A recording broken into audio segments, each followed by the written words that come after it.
Olá pessoal, tudo bem? Tudo bem com vocês? Vocês estão bem? Meu nome é César, este é meu canal e hoje eu vou apresentar para vocês sobre os mitos, os mitos modernos, tá? Então é uma brincadeira bem legal sobre os mitos da mitologia grega, trazendo as histórias, os personagens, as histórias da mitologia grega para os dias atuais. Então, é, vai ser bem interessante. A gente fazer uma comparação dos mitos antigos com os mitos modernos e a gente vai fazer essa comparação aí e essa ligação entre os personagens e as histórias dos mitos, né? Dos mitos com as verdades. Né? Eu vou explicar o que é mito e também explicar o que é verdade. Vou mostrar a diferença de mito para a verdade e assim, e apresentar assim, fazer essa relação do mito com a verdade, assim, essa relação entre o mito e a verdade e também essa interligação entre os mitos, né? A interligação, a ligação entre os mitos e também a ligação dos mitos com as pessoas reais, né? A ligação dos personagens mitológicos, dos personagens das lendas, dos mitos, com os personagens reais, né? Fazer essa ligação aí das lendas, dos personagens, dos mitos com os reais, né? E dos personagens reais. É bem interessante. Então, fique aqui até o final, que é bem interessante. E se inscreva no canal, compartilhe e deixe a opinião de vocês. Qualquer dúvida que vocês tiverem, pode perguntar, que esclareço. Veja outros vídeos também no canal, que são muito bons também. E, bom, vamos apresentar o que é mito. Primeiro eu vou explicar o que é mito, né? Então, mito é uma coisa que não é verdade. É mitologia. Então, quando se fala mitologia, logia é estudo, é nome grego. Logia é estudo. Estudo dos mitos, estudo das lendas. Então, é isso. Então, assim, é bem interessante. Os mitos, eles trazem explicações de coisas. Eles, antigamente, quando as pessoas, quando o homem, o ser humano, não tinha a capacidade científica de explicar a origem do universo, a origem do mundo, a origem de tudo, ou como tudo funciona, ele usava os mitos. Quer dizer, ele usava as histórias, criava as histórias em cima daquilo que já existe. Então, por exemplo, para explicar a origem de uma árvore, ele criava um mito. Né? A pessoa antiga daquele tempo inventava uma história para explicar a origem ou o funcionamento de alguma coisa, de um fenômeno da natureza ou de alguma coisa. Então, quando ele não tinha uma capacidade científica, de razão, de pensamento científico para explicar como tudo surgiu ou como tudo funciona, as pessoas daquela época, os homens antigos, as pessoas antigas, utilizavam as histórias, né? Criavam as histórias para explicar, justificar, explicar tudo o que existe. Então aí foi a partir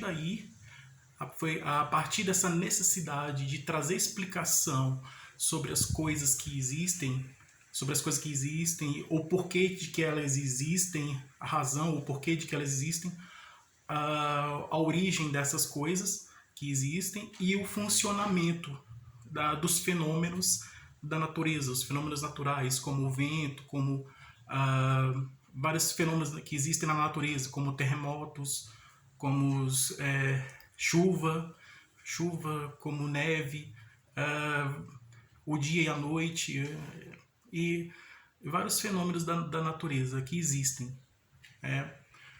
Inclusive a gravidade, né? A lei gravitacional e da inércia, que foi descoberta mais na frente com Isaac Newton, né? Bem mais na frente. Mas antigamente as pessoas não tinham esse conhecimento científico para explicar, trazer uma explicação. Aí usavam as histórias, né? Criavam as histórias para explicar os mitos. Então, de acordo com as civilizações antigas do Egito, lá da Pérsia, lá da Grécia Antiga também, e daquela região da Mesopotâmia, lá, que hoje é o Iraque, antes era a Babilônia, e era a Síria, era a Suméria, e outras civilizações antigas. Então, segundo os historiadores, os cientistas e historiadores, a civilização humana surgiu entre o rio Tigre e Eufrates, lá na Mesopotâmia. Mesopotâmia é a terra entre rios. É nome grego que significa isso, terra entre rios. Então, Mesopotâmia, os povos da Mesopotâmia surgiram, e aí depois dos povos da Mesopotâmia surgiram os povos antigos, como os egípcios, lá do Egito. Hoje nós vemos as pirâmides, as grandes pirâmides, ficamos admirados, olhamos para cima, ficamos admirados com o tamanho das pirâmides, né? As pirâmides grandes, bonitas. Né? Cada pirâmide era de um rei, então um rei, que era o faraó do Egito, ele criou uma pirâmide, né, para no tempo dele. Então era como se fosse o túmulo do rei, né? Ele era enterrado lá naquela pirâmide. Era mumificado, o corpo do faraó era mumificado e colocado num sarcófago, né? Uma espécie de caixão, e colocado dentro da pirâmide, que é uma espécie de mausoléu. É o local onde eram enterrados os corpos dos faraós, porque os egípcios antigos acreditavam na vida após a morte, e também eles tinham os mitos deles também, assim como os outros povos antigos também, como os babilônicos, lá da Babilônia também. E os gregos eles criavam templos grandiosos, né, muitos templos. O templo mais conhecido é o Partenon, que fica lá em Atenas, na cidade de Atenas, que é a capital da Grécia, Atenas. É um templo muito conhecido, ele fica em cima de uma montanha, a Acrópole, né? Ele fica em cima da montanha, e ele é dedicado a Atena, a deusa Atena, que deu o nome da cidade, Atenas. A Atena, deusa da sabedoria.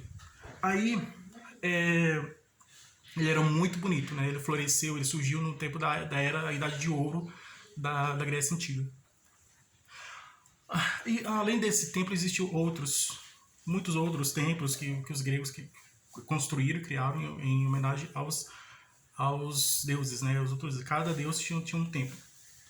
Então, e eles no início, né? Era um tempo antigo, assim, não tinham como explicar, então eles criaram os mitos.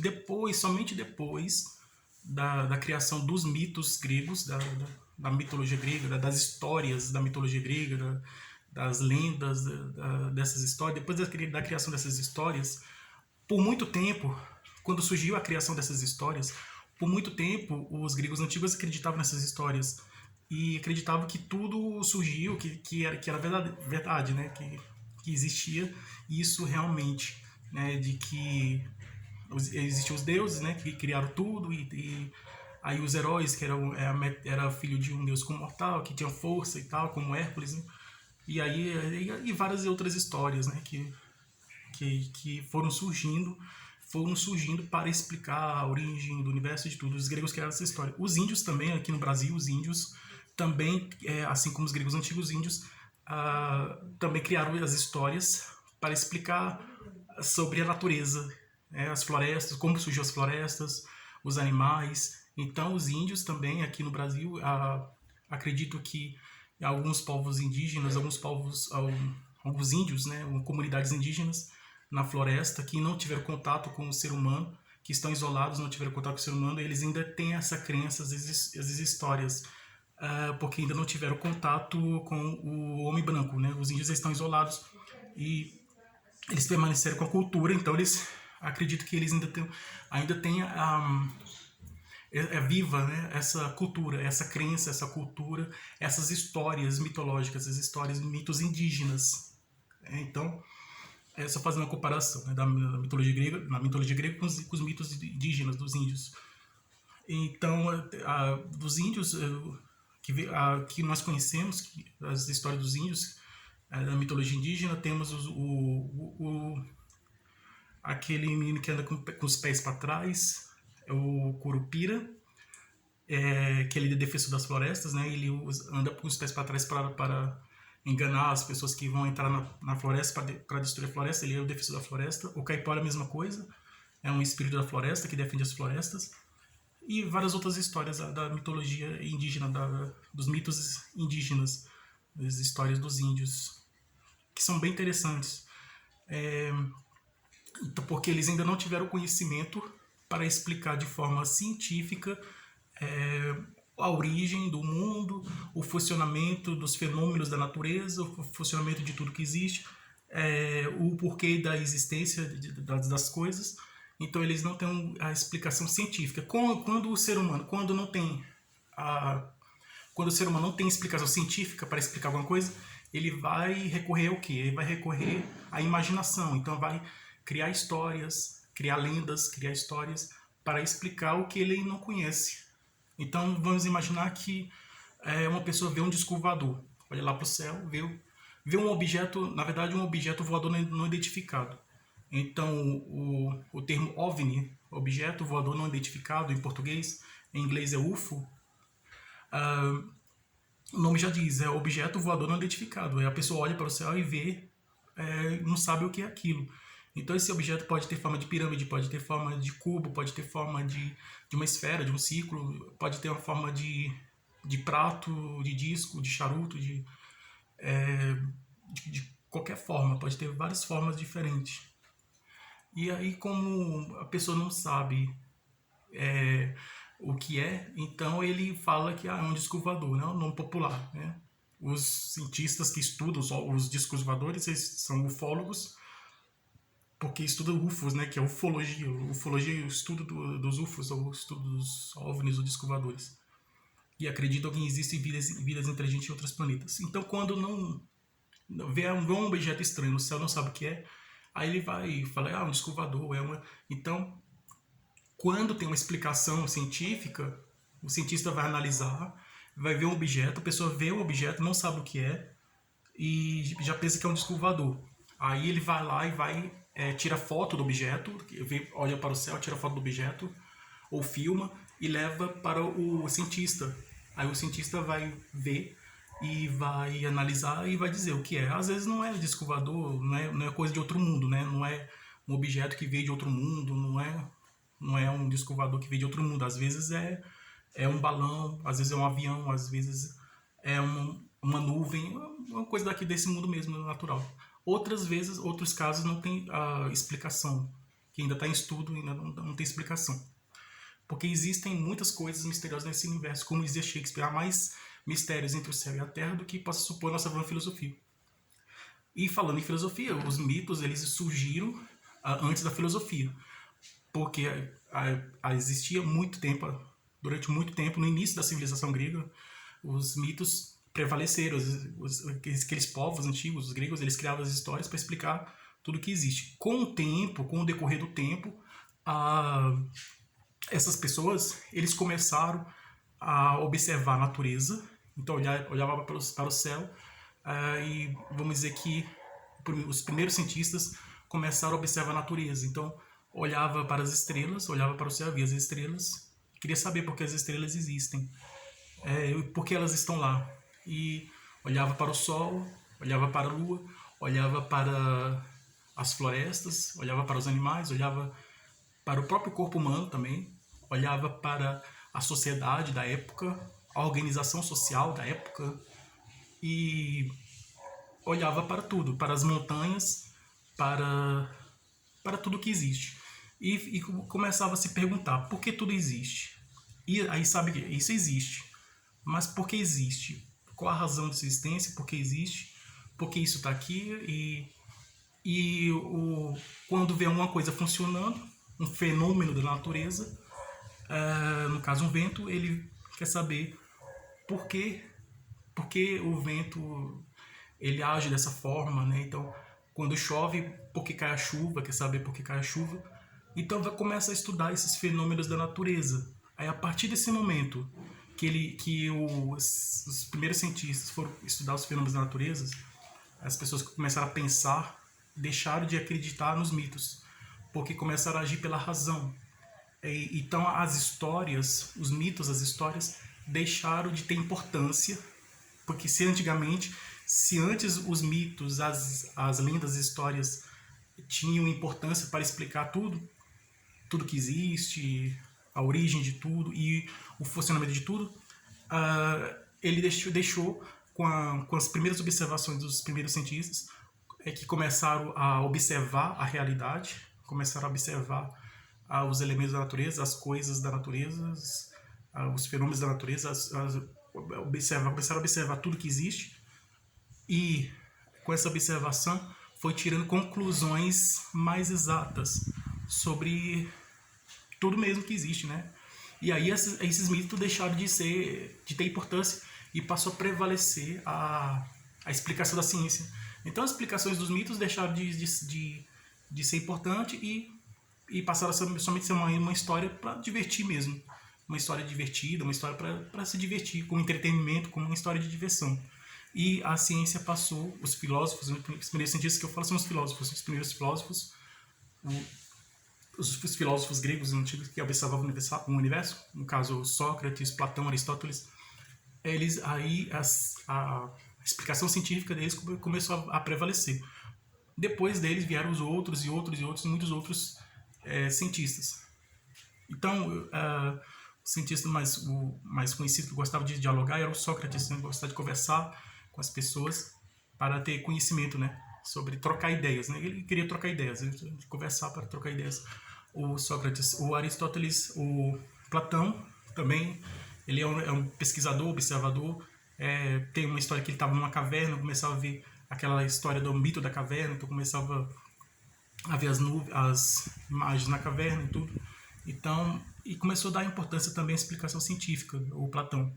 E o Aristóteles começou a dividir essa ciência, a partir da filosofia, a filosofia é a ciência central, é a maior ciência de todas, a filosofia. A partir da filosofia foram se subdividindo as ciências. Então, o estudo porque antes era somente uma ciência que existia, a filosofia.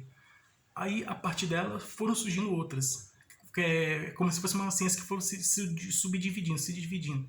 Então, aí surgiram o estudo da vida, que é a biologia, o estudo da terra, do solo, o estudo terrestre do solo, é a geologia, o estudo dos astros do céu, das estrelas, dos cometas, dos planetas, dos astros do céu, é a astronomia, o estudo do corpo humano é a anatomia, e o funcionamento do corpo humano é a fisiologia, o estudo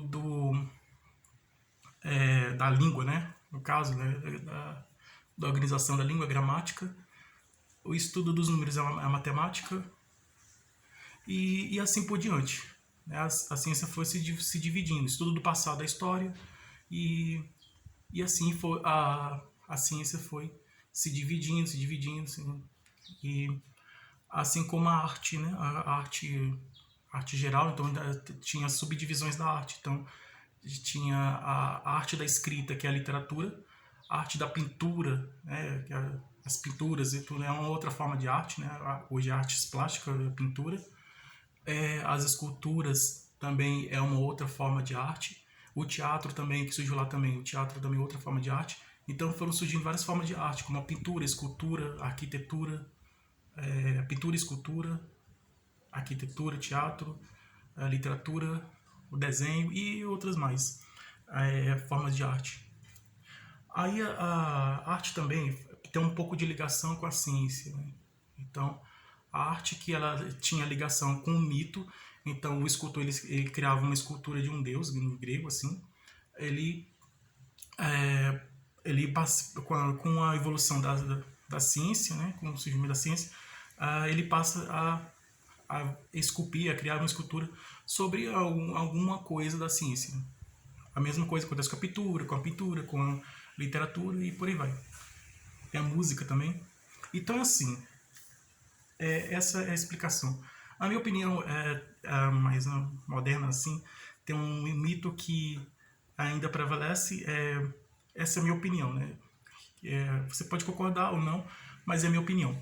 A minha opinião é que Deus, né, o criador de tudo, né, Deus único, que é a crença que existe hoje, que Deus criou tudo, que é somente um e criou tudo. E, na verdade, eu acredito que ele criou todas as coisas da natureza. E acredito que ele não criou os anjos e os diabos. Na verdade, essa é a minha crença, que também é a mesma a crença do espiritismo kardecista, da espiritualidade kardecista. De que, na verdade, os anjos porque tem esse mito, né, de que Deus criou os anjos, Deus criou os demônios, que na verdade criou só um anjo, e depois os anjos se revoltaram e um grupo de anjos se revoltou contra Deus e Deus transformou eles em diabo e alguma coisa assim. Na verdade, isso não existe. Eu acredito que Deus não criou os anjos e os demônios. Na verdade, os anjos e os demônios somos nós, porque quando estamos encarnados dentro do corpo, a gente tem, dependendo das nossas atitudes, sejam boas ou más, nós vamos receber a punição ou recompensa do que a gente fizer. Para isso, porque Deus quer que todos nós chegamos a atingir esse grau de anjo, de perfeição, temos que passar por várias reencarnações para a gente trazer o aprendizado, para a gente evoluir e atingir essa perfeição.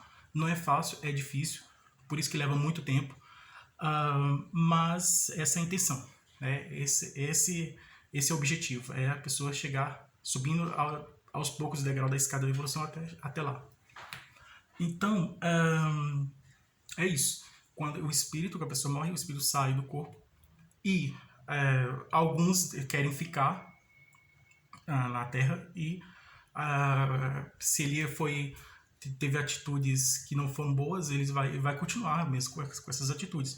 E o que em vida teve atitudes boas, depois da morte vai continuar com as atitudes boas. Aí muitos dizem, são anjos e demônios, são anjos e diabos, mas na verdade é o espírito, né, do ser. O espírito que está menos evoluído, ele é chamado de diabo, e o espírito que está mais evoluído é chamado de anjo. Então, voltando aqui para a história dos mitos, então, antigamente tem os deuses gregos, que são os deuses gregos se tornaram nomes de planetas. Então, Júpiter, que é o Zeus, é um planeta, né? Se tornou um planeta, é Zeus. Júpiter, Saturno, Zeus é o pai de todos, né? O Júpiter é o grandioso. E Saturno é o da agricultura, né? Então, Saturno. Mercúrio, que é Hermes, nome grego Hermes. Mercúrio é o nome romano e Hermes é o nome grego. É o fofoqueiro, é o carteiro, né? Que faz a comunicação entre os deuses, né? Então, é o símbolo da comunicação. O Mercúrio é o Hermes, né? Mercúrio é o Hermes. Vênus é a Afrodite. Vênus é a Afrodite, é a deusa da beleza e do amor. Que tem um filho dele que é o Eros. Filho dela, né, o Eros. E Júpiter, já falei. Saturno, o Marte é Ares. Marte é Ares, é o deus da guerra. Júpiter, Saturno, Urano. Urano é é o deus criador dos monstros, né? Urano. O Netuno é o Poseidon, é o deus dos mares, Netuno. E Plutão é o Hefestos, né, se não me engano, lá do mundo subterrâneo. Então, assim, e são todos os deuses gregos que se tornaram planetas. Na verdade, os cientistas se descobriram um planeta e colocaram o nome grego. Então temos várias constelações, constelação de Órion, que é outro personagem da mitologia, constelação de Pégaso, que é um outro personagem, né, que Pégaso é um cavalo que tem asas, que sai voando. Pégaso é uma outra constelação que se refere a esse personagem mitológico e vários outros aí. Então, o Péricles da Grécia Antiga, né, que é o presidente lá, né, o rei lá na verdade era presidente, naquela época tinha democracia, né, que é o sistema democrático que nós temos hoje, né, a eleição, surgiu lá, né, a eleição, a democracia, em que a pessoa vota no candidato e ele se torna um político e surgiu lá na Grécia Antiga, o sistema eleitoral, a democracia, que é a escolha do poder pelo povo, né. Então, Péricles, ele é um presidente que foi eleito, né, foi um presidente eleito, grego, foi eleito, e surgiu, foi um dos primeiros do sistema democrático lá da época, e foi o que incentivou a arte, né, a cultura, a arte lá da Grécia Antiga, né, lá na cidade de Atenas. Então, incentivou a arte e a ciência, né, o desenvolvimento da arte e da ciência. E é o Péricles.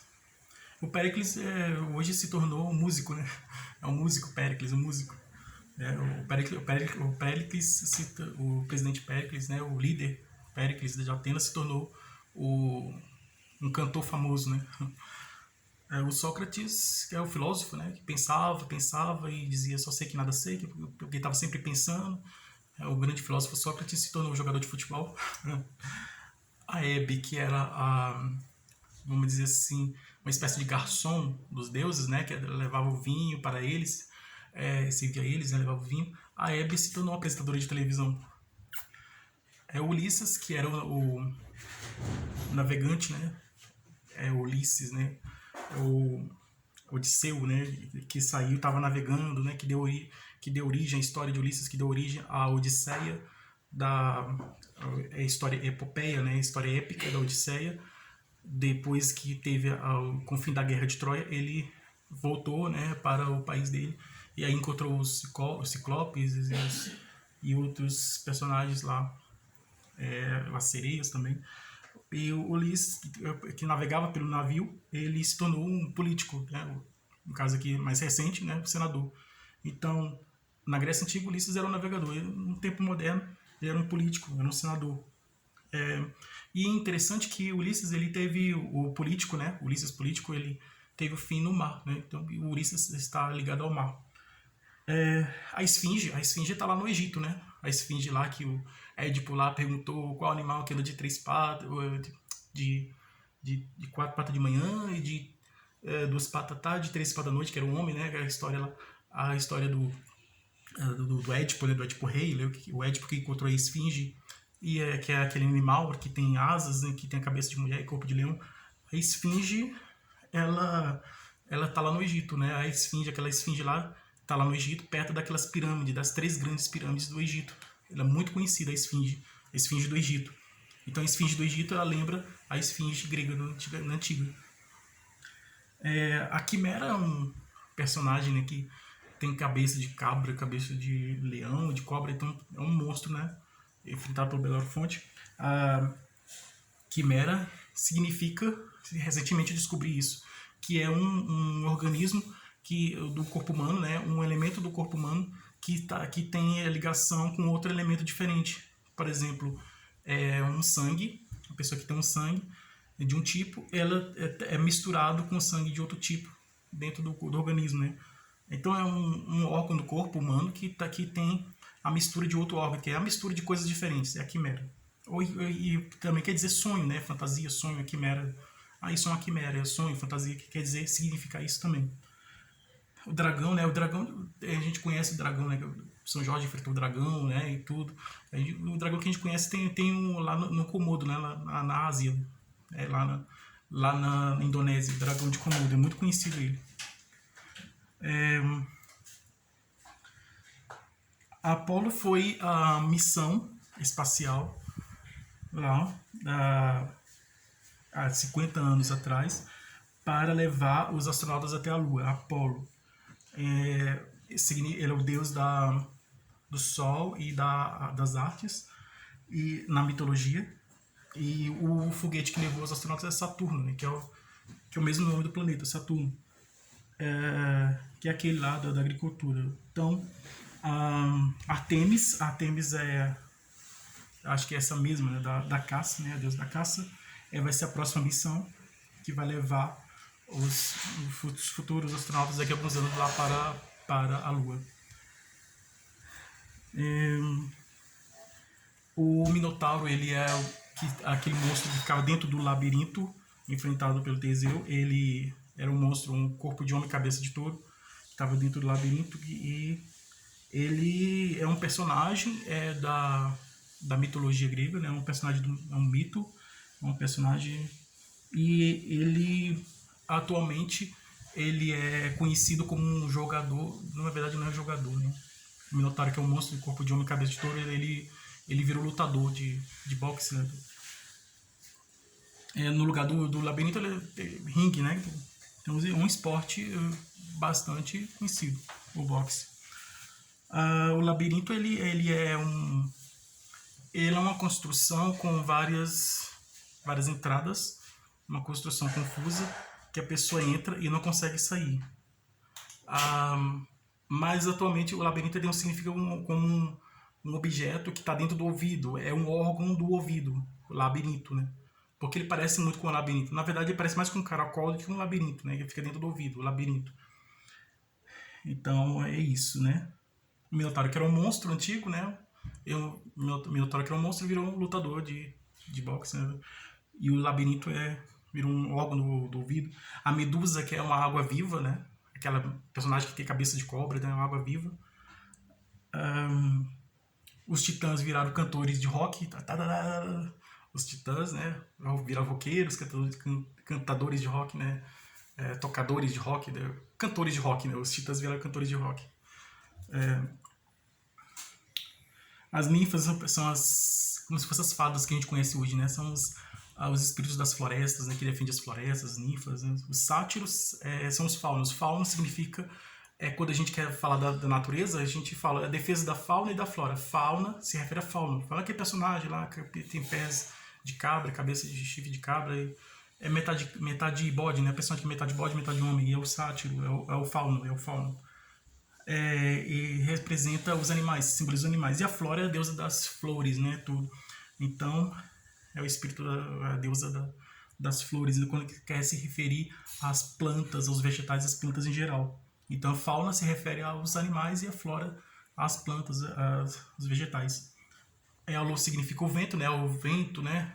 Quando está no navio, né? No barco, o Ulisses estava dentro do navio, voltando lá, saindo de Troia, voltando para a Grécia, ele teve um vento forte, então ele disse o Éolo.